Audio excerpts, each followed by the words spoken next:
Hello guys! Kumusta kayong lahat? Hope you guys okay. Ito, simple tayo pa rin tayo. Ngayon po tayo magluluto ng side dish ng king crab legs. So yung king crab legs natin ay half cooked na siya. So magdadagdag lang tayo ng toppings saka dipping sauce. So ito po yun. So normally po kasi ang king crab legs appetizer lang siya. So may nating ulam. Sarap na yung, so ito na yung king crab natin. Hinati-hati ko na siya. Mamaya tatanggal ko na yung shell. Tapos yung gagawin kong sauce niya. Lagyan lang natin ng garlic powder.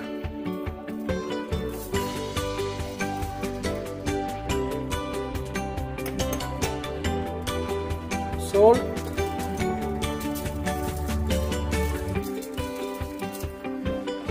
Saka black pepper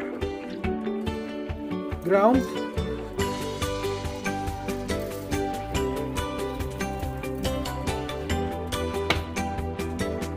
saka yung olive oil.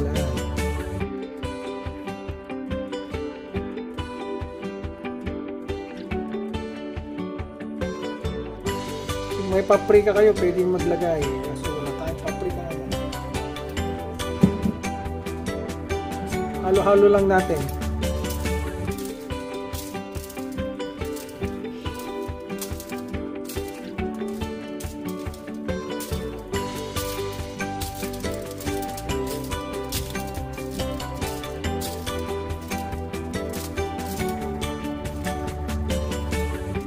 So ayan guys, ibuburay lang natin sa low temp. So ayan guys, nakaset na sa low. Tignan natin. So mag-melt lang tayo ng butter. Ayan.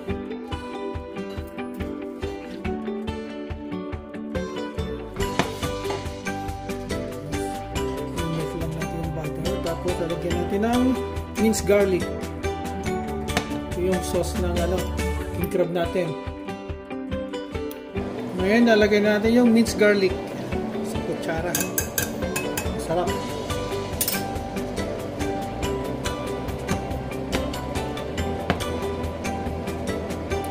Natin. Ngayon, medyo luto na yung garlic. Ilagyan natin ng soda. Up to you guys kung gaano karaming gagawin yung sauce sa inyo. So, sausawan lang naman niya. Kulo na siya, lagyan natin ng konting salt. Saka ground black pepper. Parsley.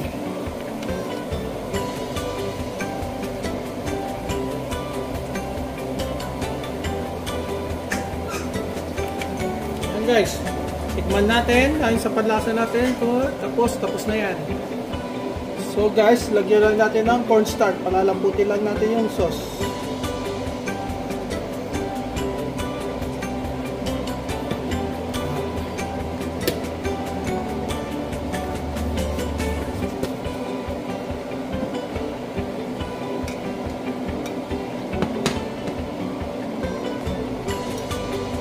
So guys, okay na yung lapot ng sauce ko. Ayan.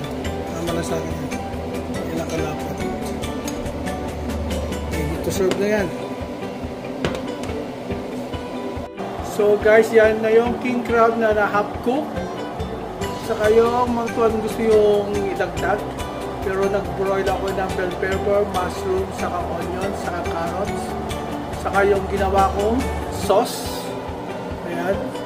Gusto na may spicy.